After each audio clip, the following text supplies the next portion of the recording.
Welcome to Healthcare du Jour, where we dish up and digest the latest in healthcare. For the next 30 minutes, sit back as we bring you insight, commentary, and discussion on trending topics to the table, all expertly served up by our host and his guests. Now here's your host, Matt Fisher. Welcome back, and thank you for joining as we dive into the hottest topics in healthcare. I'm your host, Matt Fisher. On the menu today is John Bou, co-founder and president at Modio Health. John, welcome to the show. Thanks for having me, Matt. So, John, what I would like to do before getting to the main part of the conversation is to give my guests a chance to provide more of an introduction in terms of who they are and what they do. So, John, the floor is yours. Great, thank you. So I'm John Bou, currently president of Modio Health. A little background, I'm an engineer by training, and I spent a large part of my career on the product side in both the education and healthcare space.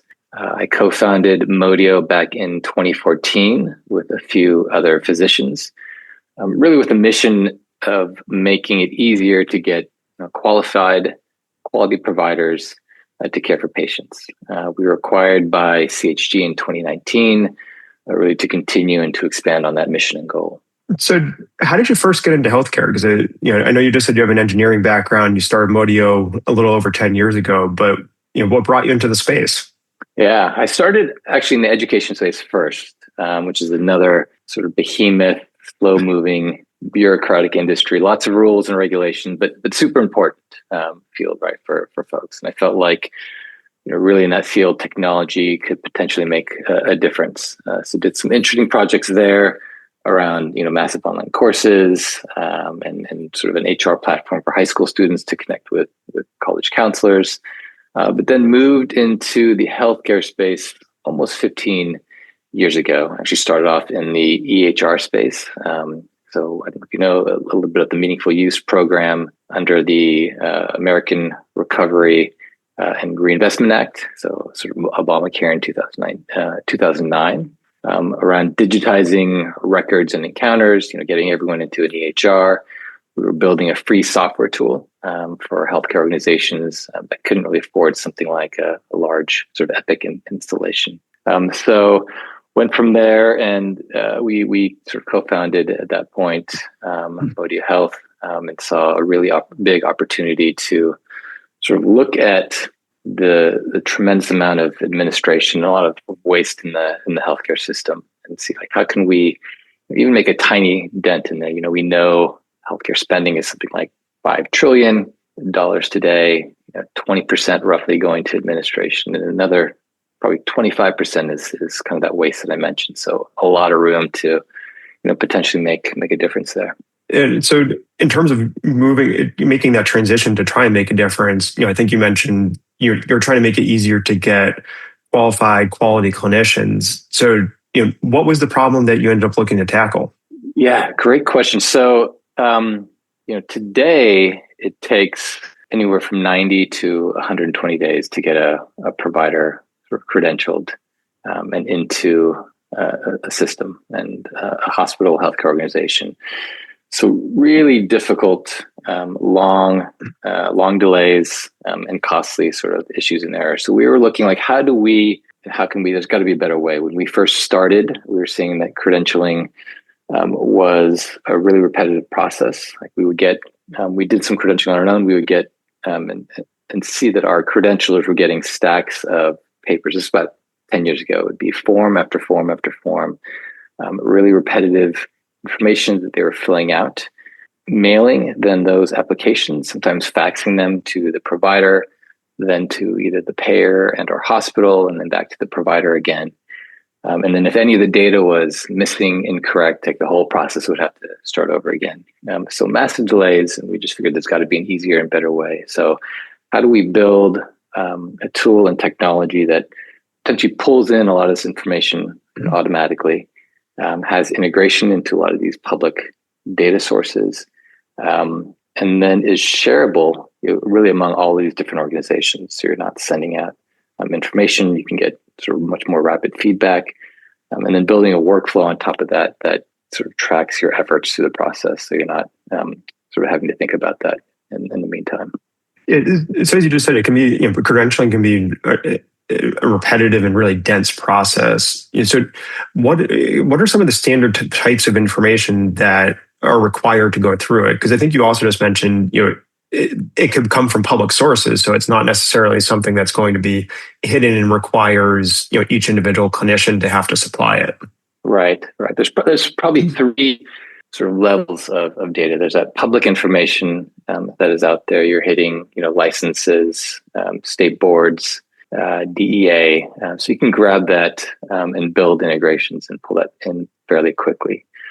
There's sort of the second level, maybe a little bit more difficult to get, which is and are data points around where did the physician go to medical school, where do they do their residency, where does their work history. So a lot of that can be pulled if it's available electronically through resumes and then some sort of reader that can pull that in. The third really needs sort of a human sort of in the loop at that point. You need to get data like peer review data, you need to get privileging information. What is the physician allowed to, what sort of procedures are they allowed to do? And that really requires another sort of person on the other end filling out information. That's typically the more difficult, obviously, data to get and usually the bigger bottleneck. Yeah, and it sounds like even though that last grouping, which you kind of broadly refer to as the human in the loop set, requires, as you said, more direct intervention. The first two do seem like they could also be bottlenecks because it's people might just get frustrated having to continually fill that out, or just otherwise not want to have to go through the headache of having to always provide that broad-based information. So I think as you were indicating, just being able to pull it and use those public sources, so maybe you're presenting the filled out information for verification, makes a pretty significant impact. Yeah, I mean, we found pretty big reductions. If you can get sort of everyone on the same system, you're pulling data in automatically, so you're not sending a blank form to a provider or a credentialer. Like we've seen 30, 40, 50% reduction in credentialing times, which means faster revenue for hospitals, faster revenue for physicians, less headache. So if you're able to do that, if you're able to maybe get 50, 60, 70% of that data already filled out and ready to go, that's I think where we're seeing a lot of the efficiencies being pulled into the entire process. Yeah. So before we kind of further pull that apart, I want to go back to a statement that you made a few minutes ago, which is that the credentialing process typically takes 90 to 120 days. That's certainly always been a time frame that I've heard and been aware of, and it's when I'm working on a transaction or anything where a clinician is having to move into a new setting. It's keep that in mind. Is there any rhyme or reason for that other than the density of information that has to be collected?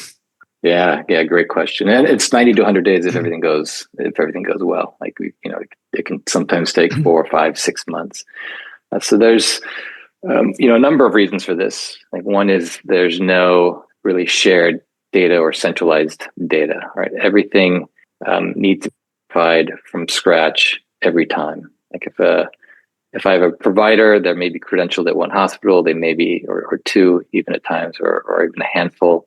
They probably have 10 to 15 payers that they're enrolled with. So the credentialer, they have to sort of verify, and again, primary source, all this data each and every time, for applications each and every time for each and every one of these organizations. And again, if there's a missing data point, if something is wrong, that will get delayed. So there's a no centralized data issue. On the licensing side, every state has its own licensing requirements. So if I'm practicing in California and I want to practice in New York or the state, one state over, I'll need to go through the entire process again, work with the state and apply and get approved, et cetera. There is the compacture, which is they're working on, which has a number of states that should help quite a bit, but you're still having to go and get those approvals through state. But it does decrease the time for approval. We talk about approvals. Now, there's not only the state approvals, there's hospital committees that get to go through signatures from providers. I mentioned peer reviews before as well. So there's those humans that are needed and required to get an application sort of completed. And all of this is very manual. Not too long ago, I mentioned that those stack of papers, the mailing, the faxing. And it's still, I think we still see today some of the smaller hospitals doing credentialing through Excel documents, notebooks, Post-it notes. So it's still a very manual process that we're seeing. And if there is adoption, folks are moving more and more into sort of electronic software, but it's still an issue. So all this combined, you're seeing these long credentialing times. And actually, kind of as you were just touching on like the different places where you need to get the credentialing, made me realize I forgot, another kind of just grounding question. But when you're talking about credentialing, what is its purpose? Like, what does it connect to, and why is it so important? Yeah, I think so. When it was first started, credentialing was protect the patients. All right, let's make sure we have really competent, certified, licensed physicians, providers, and really any healthcare providers that are vetted before they get in front of a patient today. I think it's changed probably over the years, where it has become sort of less about that, and it's become more of just a sort of bureaucratic step in the process. We are, we know it's important. That's like getting a driver's license. You need to have it. You need to be able to use it and be verified. We want good sort of drivers on the street, but it's become really just another sort of bureaucratic step in the process. And I think we're trying to see, does it really get qualified and competent providers out there? I think there's some stat that delays in credentialing. I think 85% of delays in credentialing aren't because the physician is not qualified or not competent. I think a lot of the delays are really just steps in the application process that are either missing or difficult to get. So it's not really doing, I think, what it's intended to do initially, where like, let's get and keep sort of bad actors out, good doctors in. It's really now just keeping, it's actually keeping good doctors from seeing patients and making it really more difficult for them to go through the process. Yeah, that's a great point, because as you said, it really underscores that maybe the original intention of the process has kind of eroded over time. And it seems like it's kind of fallen prey to what happens with so many different things in healthcare, which is just layer upon layer gets built up. And you've unintentionally created this process that, as you described, has a lot of unintentional trip points where it can set you back to square one, even though you are proceeding with the best of intentions. Right, exactly. And you have so many agencies that have those good intentions, but they're not talking to each other. So you have one, hospital, a payer, a state, DEA, the OIG systems that are, we really want to make sure that these doctors are good, qualified, competent, but they're not talking to each other. And I think they're just setting up, hurdle after hurdle, instead of, hey, let's make sure we're getting good doctors out there. So it has become sort of unintentional. It has become just a delay versus a quality check. Yeah, and as I said, if it's causing more delays, then that just has ripple effects throughout the system. And for those of you that are just joining, I'm talking with John Bou from Modio Health, talking about kind of how credentialing has worked in the past, and what it's grown into.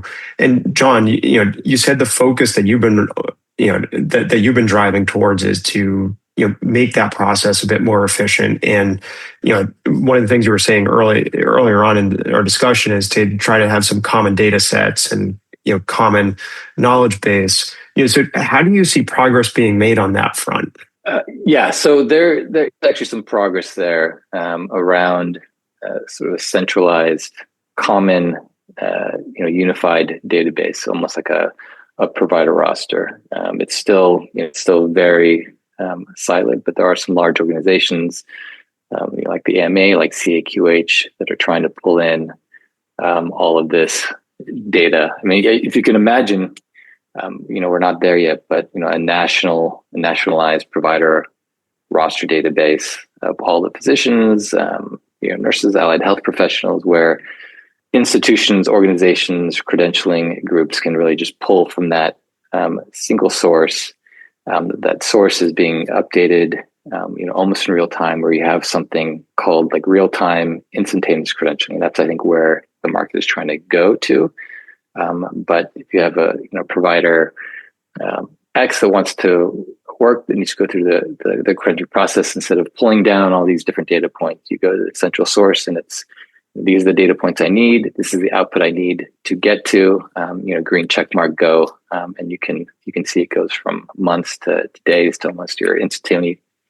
Where you can imagine a provider can be instantaneously credentialed, and like, hey, we're ready to go. They can work at this hospital. They have the data we need. Again, I think we're not there yet, but I think that is where we see some organizations are trying to get to, and it will sort of take, I think, a large organization with those connections across states and governing bodies to make it happen. And to get to that state, what's some of the infrastructure or capabilities that you'd be looking for to ensure that you can have that seamless, steady stream of information coming in and make it interactive? Yeah, good question. So I think there's got to be there's got to be a lot more trust in the system. I think when hospitals, a big reason why they need to go through the primary source again, they need to see the document, they need to have audit trails saying that this person pulled that information on this date.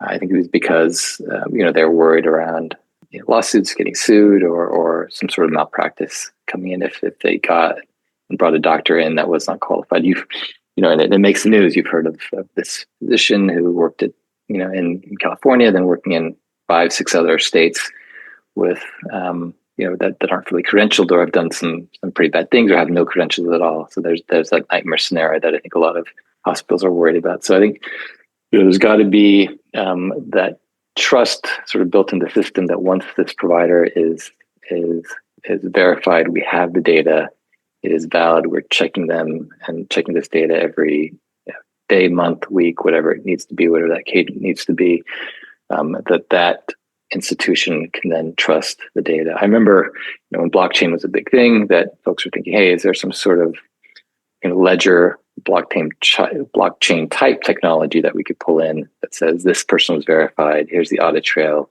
it can't trusted, and we can go forward. I know there's groups out there that are looking at technology, working with some large players in the space to see how we can just make sure that once you check a provider, you don't need to check that provider again. So we'll see. I think there's got to be changes in the regulation, and I think hospitals need to look at their bylaws and how they're working on credentialing providers to make that change happen. Yeah, and kind of getting into that core of what you were saying, which is that trust. It's that also sounds like you need the buy-in or the active involvement of a lot of different systems or players within the industry contributing to the creation of that database. So I think that sounds like that's one part of it. And then maybe that what tags along to it is getting back to where you said you can maybe gather, I think you said up to like 50, 60 or so % of the information from what's generally available, but then there's specific things that an individual need to fill in. How do you see that gap potentially being filled as, hopefully as a centralized repository like this is created? Because it does sound like you do need the individual buy-in as well. Yeah, you do. You need the individual to the almost to the credentialer that is pulling this data and entering it, to be able to share that with other organizations, and there are groups that are trying to do this. I think again it falls back to that trust issue. I think that you got to look at if there's a mistake that happens down the chain, where does the responsibility lie eventually? But it will take an effort with these groups to say, hey, I have the ability to access this data. And I also then need to be a willing participant in providing this data. And then again, where does the fault lie? If mistakes happen, if mistakes do happen, and they probably will, where does that sort of fault sit? And so a lot of big issues that need to be sort of figured out. But I think if we can get there, I think you can see really dramatic changes. Yeah, and kind of with that aspect of the liability protection, and as you said, who's going to bear responsibility for what decision or what information. I think you also kind of in passing reference some regulatory change as well, which likely makes sense because earlier on you talked about peer review information or other information that might be behind some type of privacy protection or liability shield. So it does feel like there would also need to be protections built around that, because otherwise you might see facilities or individuals reluctant to share information to a central repository if they had thought that would end up removing protections that currently exist. Right. And both ways, I both pulling that data and sharing that data. Hey, if I'm responsible ultimately for this data down the line, there's no incentive for me to share this as well. So I think there needs to be some sort of regulation involved in making these changes and enacting rules that protect both the supplier of data and the person grabbing the data at the same time. Yeah, and kind of just thinking of, we're talking about it in large or more centralized repository. I suspect that regulation ideally would come at the federal level, because trying to coordinate 50 states plus others, that could take decades to get into place. Right, exactly. And I mean, even probably regulation could potentially take decades as well. So it's got to be, probably a combination of both sort of technology regulation that sort of needs to work hand in hand. I don't think we'll see, any, super rapid change, but I think we are seeing sort of inklings of change going in that direction. But until a hospital or healthcare organization can say, hey, there is some sort of liability protection, we are going to continue to check on our own. We're going to do this over and over again until we see some sort of protection in place for us. And I think that's sort of inherent in the system. Yeah, no, kind of that concern about incurring potential liability is, it definitely bleeds across, so many different areas of operation. Right. And, I also wonder if there could be some reluctance being driven by concerns that this could create a more mobile workforce, because it, that kind of then connects to, in a lot of states, non-competition restrictions and, trying to restrict where people can go and be able to switch around. Right. And there's probably that. And we know that there's, an impending provider shortage, coming up both in the physician workforce, we're start seeing that on the nursing side as well. But, having a mobile workforce, while not, maybe ideal for certain hospitals, is definitely something that will help solve this, where, I think folks talk about a passport where you have your credentials kind of like a passport. You can, fingerprint passport, you can go and work across multiple hospitals and organizations very easily. So that is something that could potentially help alleviate a lot of these sort of shortages that we're going to run into, probably already hitting today, where we see less, more and more provider burnout because a lot of the sort of administrative issues contributing to that, and less people going into and becoming physicians and nurses. So that's definitely a factor here.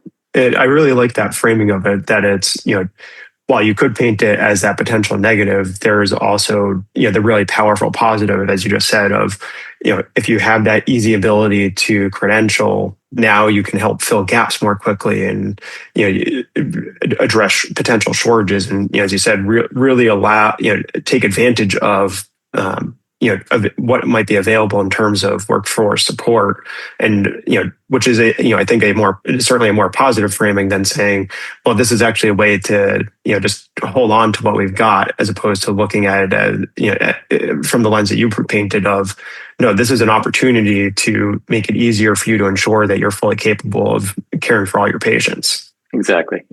So you can pull in part-time locums. It just makes it a lot easier. It opens it up. I think folks, like you said, can see the negative where I might have people leaving, but it actually potentially could open it up where you have more, streamlined, easier flow into your system, where there are temporary full-time gaps that you need to fill. You can fill them more quickly and probably less expensively. Yeah, no, I said, I think a really positive spin on it. And John, believe it or not, we're already almost out of time. Yeah. So going to close with a final question, which is, kind of with all the work that you've done in the credentialing space, what has surprised you most about the credentialing process? Probably, probably a couple of things. One is that, we did mention, the purpose of credentialing and kind of where it's gone. So super surprising, for me to learn that, a lot of these delays that we're seeing aren't about, bad actors, poorly credentialed or uncredentialed physicians going into the workforce. It's really good doctors that are getting delayed. I had thought that we were getting into the system to really make sure that we're getting qualified doctors there, but it's how do we get them there faster? How do we remove the hurdles? And then another area is, I think we talk about technology a lot.